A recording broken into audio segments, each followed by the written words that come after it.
നമുക്ക് ഏത് തരത്തിൽ നന്നായി പോകണമെന്നുണ്ടെങ്കിലും ഫിനാൻസ് അത് വളരെ പ്രധാനമാണ്.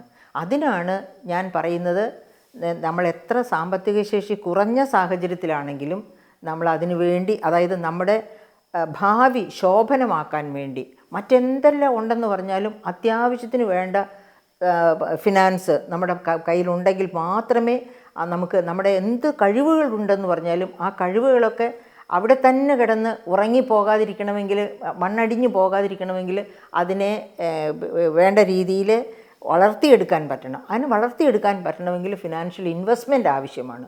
അങ്ങനെ വരുമ്പോഴത്തേക്ക് എവിടുന്ന് ഫിനാൻഷ്യൽ ഇൻവെസ്റ്റ്മെൻറ്റ് വരും?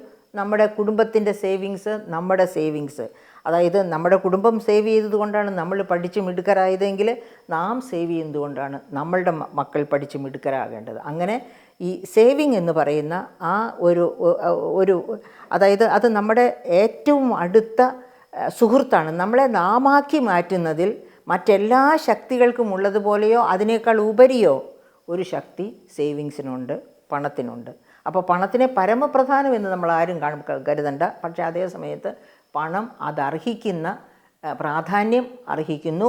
സാധാരണക്കാരിൽ സമ്പാദ്യശീലം വർദ്ധിപ്പിക്കുവാൻ വേണ്ടി ട്രസ്റ്റ് ഫിൻസേർവ് ലിമിറ്റഡ് നടത്തുന്ന ഈ ഉദ്യമത്തെ വളരെ ഉത്കൃഷ്ടമായ ഒരു ഉദ്യമമായി മാത്രം കാണുന്നു. അതിനെ ഞാൻ പ്രോത്സാഹിപ്പിക്കുന്നു. അവർക്ക് അഭിനന്ദനവും നേർന്നുകൊള്ളുന്നു.